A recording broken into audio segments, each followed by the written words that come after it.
মুক্তিযুদ্ধপন্থী লেখক, শিল্পী, সাংবাদিক সহ বিভিন্ন পেশার যারা স্বাধীনতাকামী ব্যক্তি রয়েছিলেন তাদেরকে পরিকল্পিতভাবে হত্যা করা হয় এবং বিজয়ের প্রাক্কালে বাংলাদেশের যারা চিন্তাশীল মানুষ ছিলেন, স্বাধীনতার পক্ষে ছিলেন, তাদেরকে হত্যা করা হয় যাতে বাংলাদেশ জাতি হিসেবে মর্যাদাশীল রাষ্ট্র হিসেবে দাঁড়াতে না পারে। ৫৪ বছরে আমাদেরকে মুক্তিযুদ্ধের আকাঙ্ক্ষাকে বাস্তবায়ন করার জন্য লড়াই সংগ্রাম করে যেতে হয়েছে এবং ২৪-এর বিপ্লবের মধ্য দিয়ে আমাদেরকে সেই লড়াই এবং সেই আত্মত্যাগ আবারও করতে হয়েছে।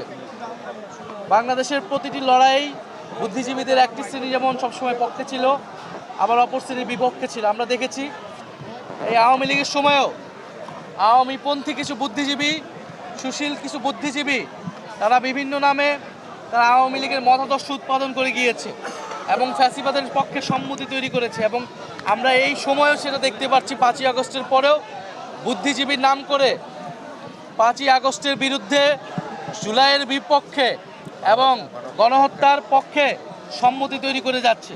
কিন্তু আমরা মনে করি জনগণের পক্ষের বুদ্ধিজীবীরা সবসময় ছিলেন, এখনও আছেন, তারা কথা বলবেন এবং বাংলাদেশের যে চিন্তার স্বাধীনতা, সাংস্কৃতিক স্বাধীনতা, সেই স্বাধীনতার লড়াই ছাড়া আমাদের রাজনৈতিক স্বাধীনতা অপূর্ণ।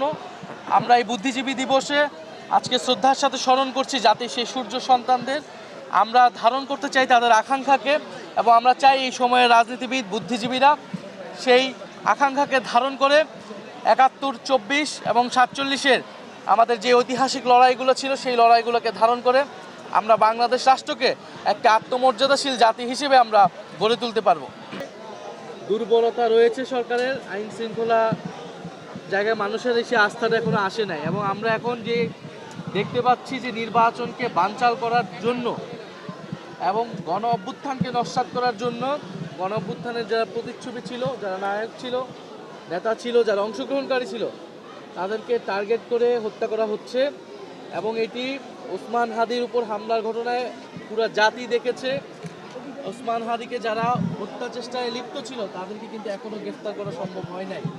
আমরা বলতে চাই অতি দ্রুত সময় তাদেরকে গ্রেফতার করে বিচারের আওতায় আনতে হবে এবং এই পুরো পরিকল্পনার সাথে, এই আয়োজনের সাথে যারা জড়িত, প্রশাসন থেকে শুরু করে যারা সরকারের ভিতরে বাহিরে যারা নীল নকশা করছে তাদেরকে চিহ্নিত করে গ্রেফতারের আওতায় আনতে হবে এবং আমাদের ফ্যাসিবাদ বিরোধী জাতীয় ঐক্য বজায় রাখতে হবে। আমরা দেখছি এই ঘটনাকে কেন্দ্র করে রাজনৈতিক দলগুলো একে অপরকে দোষারোপ করছে। আমরা মনে করি এই সময় আমাদেরকে এই জায়গা থেকে সরে এসে একটা ন্যূনতম একটা জাতীয় ঐক্য আমাদের মধ্যে রাখতে হবে। আমাদের মধ্যে বিভক্তি থাকলে ফ্যাসিস্ট শক্তি সেটা থেকে সবচেয়ে বেশি সুবিধাপ্রাপ্ত হবে।